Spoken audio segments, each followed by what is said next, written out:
Canada imposed 25% counter tariffs on cars. That happened at 12:01 a.m. And that's specifically on cars that are non-compliant with CUSMA, which is Canadian-U.S.-Mexico trade agreement. So which goods are compliant and which aren't?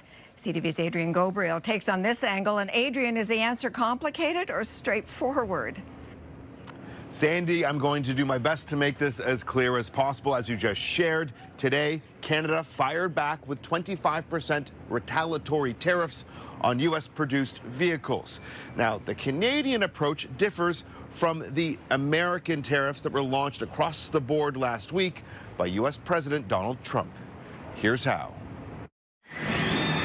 Canadian officials carved out individual auto parts from their new tariff depending on where they're made. And the federal government is taking into account the Canada-United States-Mexico trade agreement known as CUSMA. Part of the criteria for a vehicle to be CUSMA compliant stipulates that 75% of that car or truck needs to be sourced from Canada, the U.S., or Mexico.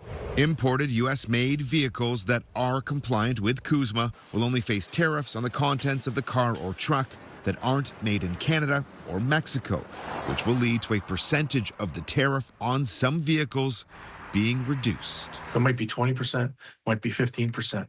Cars made in the Midwest, Ohio, Indiana, Michigan are likely to have more Canadian content in them, so the tariff hit will be on the lower end of that range, but still going to be significant. What that means for Canadians is they'll be paying more for their cars and trucks, though Ottawa is promising car companies that manufacture in Canada some reprieve that could offset the price increase, though those details have yet to be announced. There's one more detail you might want to keep your eye on. The Trump administration has May 3rd earmarked for the day they'll be launching tariffs on individual auto parts that cross back and forth over the border as a vehicle is being produced. Industry insiders say if that takes hold, the North American auto market will come to a grinding halt.